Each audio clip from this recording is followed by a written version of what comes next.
I'm Ryan Milton from Team Flex, and today we're going to be looking at the Romania Pro Wellness. We're going to break down our top 5 competitors, look at their physiques, go over judging criteria, why the placings may have landed the way they did, and what all of this means for you as a wellness competitor out there trying to do your best on stage. Doesn't matter if you've never been there and you're trying to get to that first show, or you're already a pro. I give you the tools, the tips, the things you need to know on this channel to do better, and that's exactly why I'm here doing it. So follow along, let's get to it.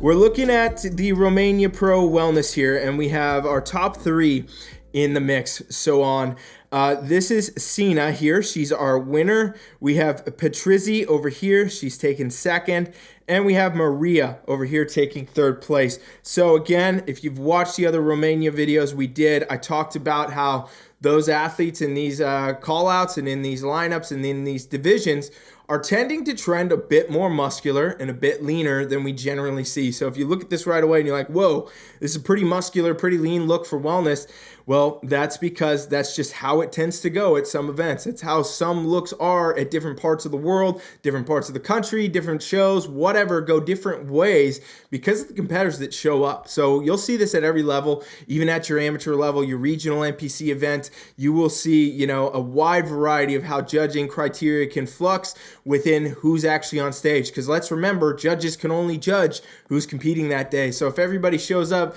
with a lot of muscle, then a lot of muscle is who's going to win that event. And if everybody shows up, with a certain level of lean conditioning, then everybody's going to be a lean winner at that point. So it's just the way it goes, and something to keep in mind as a competitor as you look at the scope, you try to look at, where do you need to be? You got to understand it's going to be pretty different everywhere. So this is generally, like I said, a much more muscular look, a little bit of a leaner look for wellness, and we see that with our winner, Sina. So she's got some pretty big shoulders in this lineup, which, again, is okay because when we look to the lower body, she's got a humongous lower body going on. So a lot of quad size, a lot of overall, you can see the glutes from the front here. Again, that's a lot of development. So she's very, very developed, a lot of muscle. So even though, her upper body appears to be a little bit sized up, a little bit bigger than we'd normally talk about in wellness, especially at the pro level, what we see here is so much dominance in the lower body and so much size and muscle down in the lower body that, again, it just still, she's asymmetrical. She still fits that criteria very well, right? And so with this, we can see very tiny waist, very narrow waist taper. This creates that perfect V-tapered look that is really what the wellness torso is all about. You want to get those muscles out there, get the shoulders popping, create that width, and then you want to bring it all in with a narrow waist, small waist effect is going to be great, right? In the lower body, though, clearly we can just see how much muscle mass she really has, and that really does give her this front shot in a big way over the other 2 athletes, if you ask me. So we look at Patrizzi over here, less size in the shoulders, but still a very good wellness look. This is a little bit more on par with what we'd see a lot of times at pro events. That's still that muscle pop, but not overdone, and that's what we see here. Very, very narrow waist, very good pose for her. This really accentuates that. That's another thing to pay attention to is the posing. All levels, you're posing really, you got to be on par with it. You got to know your best angles, and she's presenting this very well. Very nice, taper in at that point.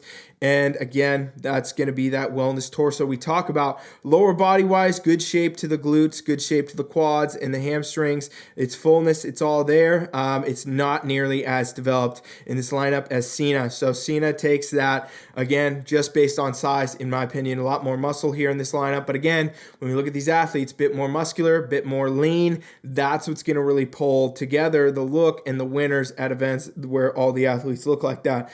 Looking over here at Maria now, so a little bit less in the shoulder, a little bit more maybe, honestly, even than Patrizzi, but it just doesn't really show up the same. Her posing, I don't think that this is the best pose for her. It looks a bit more rectangular to me up and down. It doesn't show as much of this hourglass with the lower body dominance as it could.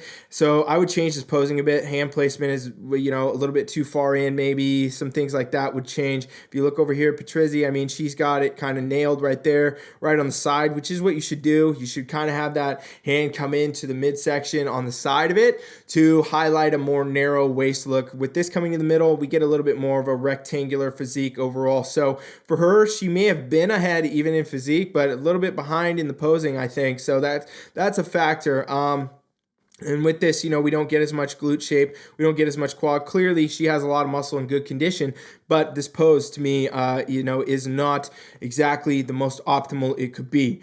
We always talk about this, though, from the back, and we say wellness is one from the back. It is. Take notes, write that down, put that on your mirror in your bathroom, whatever. Wellness is one from the back. Every time you're about to go to the gym, look at it and get ready because you got to go train hard. And here we are looking at this lineup here, this top three.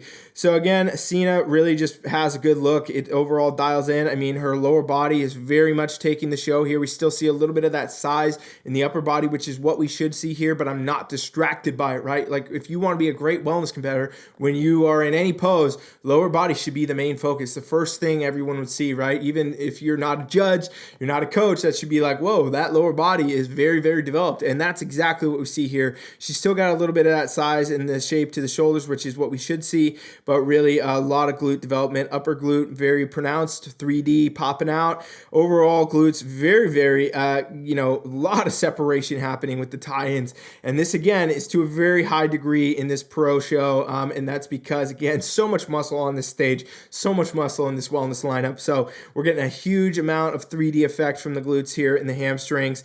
And, you know, we see the quads sweeping from the back. That's, again, another big key indicator of a lot of mass and a lot of, you know, this is a wellness look. So that's where she's at. Very, very good. Hard to say anything from this pose could really be any better or this, you know, at all. I mean, she's really just nailed that look. Clear winner in the lineup. When we look over here at Patrizzi, you know, we start to see that she tightens the race a bit here. Very on par with her glute development. This is a lot of good upper glute, a lot of overall glute, good quad sweep.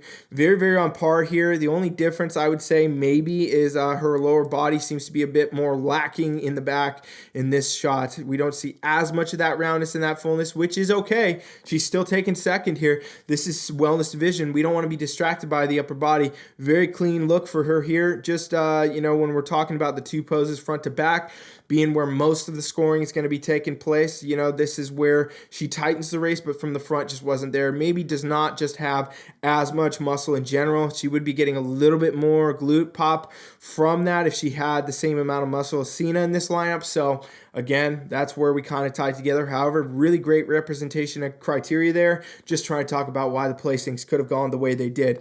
Now looking over here at Maria, what we see, good shape from the shoulders. A little bit of maybe an imbalance, and I don't know if this is just the angle or the look, but you know, this shoulder looks to be a little bit more developed than this one. That is a factor. That is something that can happen to competitors. You really got to aim to make sure that your shoulders are, you know, improving on each level. Both sides of your body, no matter what muscle group it is, are on the same level. It's very common for people to have one side that's a little more dominant than the other, but if that starts to show on stage, it's a lot of times going to come out in scoring and not really showcase the best for you. Lower body wise, really good, on par here. Good glute shape overall. Upper glutes there. Tie-in is there. Not as much muscle. We're just not getting as much muscle. Definitely not as much compared to Cena. You know, not as much size from the quads and as much size from the hamstrings. Overall, just needs a little bit more muscle to contest in that lineup. Now, let's bring in our fourth and our fifth, where we get to kind of close the gap and see a little bit more, okay, where did things really go this show? So we have Danae here in fourth, and then we have Paula over here in fifth. So what we can tell, again, is pro events, very on par in general, right? You're going to see everybody kind of meeting criteria, but there's some big differences here. So we look at Danae. She looks to be a lot more upper body dominant. We got a lot of size in the shoulders, but also a lot of size in the arms, a lot of muscle here overall, just a bigger, thicker type of a wellness look here. But really her biggest problem is that she's very symmetrical to the lower body. So we look at the glutes and the quads and the hamstrings, you know, what we can see from this angle, everything is there, but it's very, very symmetrical. Her upper body to lower body, since they are similar, not really a wellness look, right? You want to make sure your size is disproportionate. You want to have that lower body be clearly very dominant to give you the best placing in wellness. So again, very good quality physique, top 5 physique at a pro event. Don't get me wrong, but this is why, you know, Cena comes in, takes a win. She's clearly dominant in that lower body over the upper in this. And, you know, when looking at Danae, that's not the case. She looks very symmetrical. But overall, still very good look. You know, if she just deplete the shoulders down a bit or, yeah, that's really what I would say she should do. You know, just kind of bring the shoulder size down. And if you're a competitor that's wellness and you are having a hard time with this, you feel like you're too symmetrical, do less upper body training, right? It's like people overcomplicate it. They're like, oh, what do I do? How do I train your upper body less? Keep training your lower body, keep hitting upper, but train it less. That's it. It's very easy. And then you're all of a sudden right there. So that's something that can take effect for her maybe. Now looking at Paula over here, she just does not have as much muscle in this lineup. Good look from the shoulders. Good look from the taper, nice narrow waist, everything's good there. Not as much lower body density going on, right? So again, she has a very similar effect as Danae in a different way, where she's very symmetrical, but does not have as much muscle. So she's still very symmetrical, looking up and down, maybe a little bit more inkling of the lower body going on here, but still just not clearly so dominant that that's a huge effect. Also, again, play with the posing. I would suggest that's the one thing that I would, tell her to do if there was a question, but there's not. I'm just giving you guys feedback, advice, things to think about. Posing. Don't sleep on your posing. Now, let's take a look from here. From the back, we get to tell the full story. This is where we get to this. So you can tell just how much more shoulder, right, Danae really has over Cena in this lineup. And again, that's just seals the story for that symmetrical look that is not ideal in wellness division. She does have really good, solid glute shape, really good, solid tie-ins, really good, solid, outer quad sweeps here. I mean, it's very close to winning physique, honestly, if those shoulders just came down a bit. That symmetry is what's really taking her off. And over here from the back, Paula looks a bit better in that, back pose than she did in the front as far as symmetry goes, but she just does not have the same amount of muscle mass. Still a really good quad sweep overall, but the glutes, they seem to be a little bit smaller than they need to be. And again, seeing maybe a little bit of a discrepancy here from the left to the right side, where the right side looks to be a little bit more developed than the left in this picture at least. So that's something to think about, and it's something you all want to be watching out for as you train. If you have any compensations going on where one side takes over more than the other, you're going to get imbalances, and it's not going to be your favorite. It's not going to be great for you on stage, and you will not like it. So strongly suggest avoiding that if possible. But yeah, that's our lineup, you guys. That's the really great example of the criteria here. Again, keep in mind, this is a bigger, leaner wellness look than we would normally see at a pro level. So, you got to know where you're competing. You got to know who's going to come out, and just keep in mind as you're a watcher, somebody out here trying to study this, learn this, figure out how you're going to do better. All the looks and things you will look at will be different. Your true best wellness look will be the one that you create for yourself. That's going to happen every time. All right. So if you guys like these videos, you want more competition reviews, drop it in the comments. I'll keep pumping these out. If you have any shows that you want me to cover specifically, maybe it's your own, I'd be happy to do it. Put it in the comments and I'll go on there and I'll find it and I'll bring it up and we'll talk about it. All right. Thank you for watching. I'm Ryan Milton from Team Flex. Be back in a bit.